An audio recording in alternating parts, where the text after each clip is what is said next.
জাতীয় উপভোক্তা অধিকার দিবস উপলক্ষে একটি সচেতনতা শিবির অনুষ্ঠিত হল পূর্ব বর্ধমান জেলার মেমারির বোহার হাই স্কুলে। এই উপলক্ষে বিদ্যালয়ের পক্ষ থেকে সাধারণ ক্রেতাদের অধিকার সম্পর্কে ছাত্রছাত্রীদের সচেতন করা হয়। সেই সঙ্গে উপভোক্তা অধিকার বিষয়ে বক্তব্য রাখেন বিদ্যালয়ের প্রধান শিক্ষক জয়ন্ত কুমার নাথ, বিদ্যালয়ের শিক্ষাকর্মী নবকুমার চক্রবর্তী সহ অন্যান্যরা। এই অনুষ্ঠানটি সফল করতে ছাত্রছাত্রীদের ভূমিকা ছিল অত্যন্ত চোখে পড়ার মতো।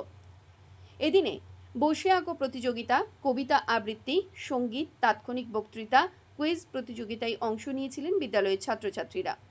বিদ্যালয়ের সকল শিক্ষক শিক্ষিকা অনুষ্ঠানটি সার্বিকভাবে সুন্দর করার জন্য যথেষ্ট ভূমিকা গ্রহণ করেন। অনুষ্ঠানটি সঞ্চালনা করেন শেখ আজমত হক মহাশয় এবং যথাযোগ্য সঙ্গ দান করেন বাপ্পাদিত্য পাল ও দয়া মাঝি। বিচারকের ভূমিকায় দেখা যায় নন্দাবালা, অনুশ্রী দাস, প্রদ্যুৎ রায়, অঞ্জনা দাস, মানসী সাহা, স্নিগ্ধা সরকার সহ অন্যান্য শিক্ষক শিক্ষিকাদের। সেই সঙ্গে এদিনে ছাত্রছাত্রীদের মিড ডে মিলের মেনুতে ছিল চমক। মাংস ভাতের পাশাপাশি তাদের পাতে পড়েছিল আলু পটলের তরকারি, পাঁপড়, চাটনি এবং বোঁদে। এটা কেনার সঙ্গে সঙ্গে আমি যে কিনলাম, আমি ক্রেতা, আমি সঙ্গে সঙ্গে ছটা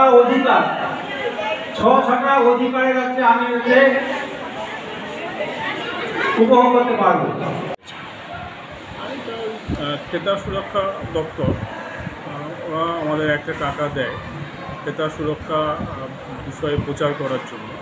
এটা এই বছর সেটা একটা অনুষ্ঠানের মধ্য দিয়ে আমরা করেছিলাম, ওদেরকেও আমন্ত্রণ জানিয়েছিলাম প্রতিনিধি থাকার জন্য। আমরা সেটা ভালোভাবেই করতে পেরেছি। কুইজ ছিল, বিভিন্ন রকমের আবৃত্তি এবং অন্যান্য সব সাংস্কৃতিক অনুষ্ঠান ছিল।